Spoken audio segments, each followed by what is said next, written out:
Hello everyone, my name is Christina with Soul Thrive Yoga, and today we're going to talk about crow pose, Bakasana, some different variations of it, and a few key components that you might be missing that will help you to do your arm balance. And when we approach arm balances, a lot of times fear comes up.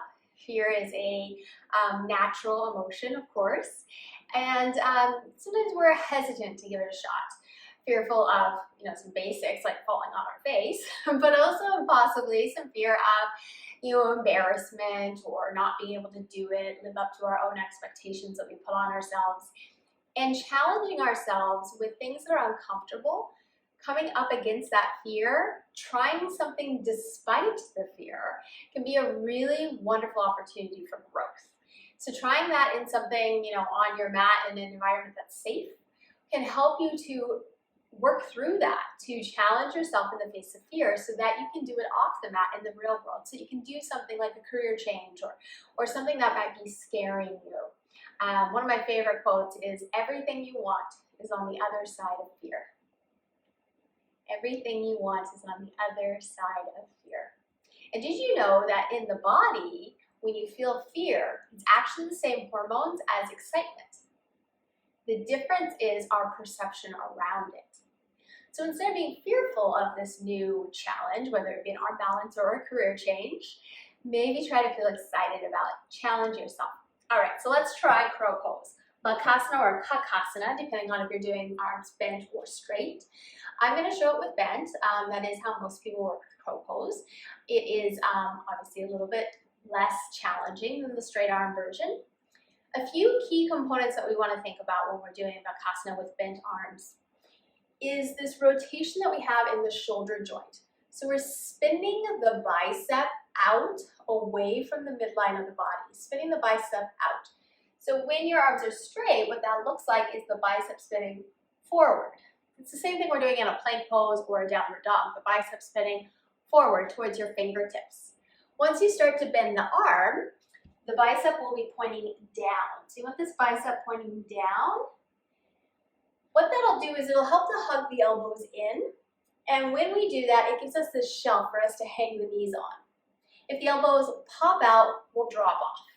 So we want to hug the elbows in, but try not to think about hug the elbows in, because what that does is a really long explanation, but it fires up a muscle on your back, which will actually internally rotate your shoulder joint, which we don't want to happen here so much.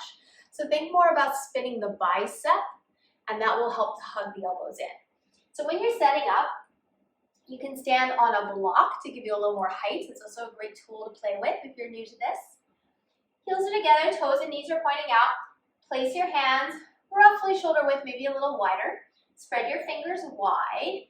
Anchor into all four corners of the palm of your hand, all four corners here. Let the thumb fall wherever it naturally falls. Try not to spread that too wide because that can be damaging to our saddle joint here. But spread and lengthen through the fingers. And then work with this spin. Spin your bicep towards the fingertips. Spin and rotate in the shoulder joint. Then we want to work with placing the knees. Lift the pelvis a little bit. You might have to adjust to find a place where the knees feel comfortable. At some point, if you're going to work with straight arm, you do want the knees high up into the armpit. But for the bent arm version, it doesn't matter so much. Instead, just try to find a place where it feels comfortable. It's not too painful.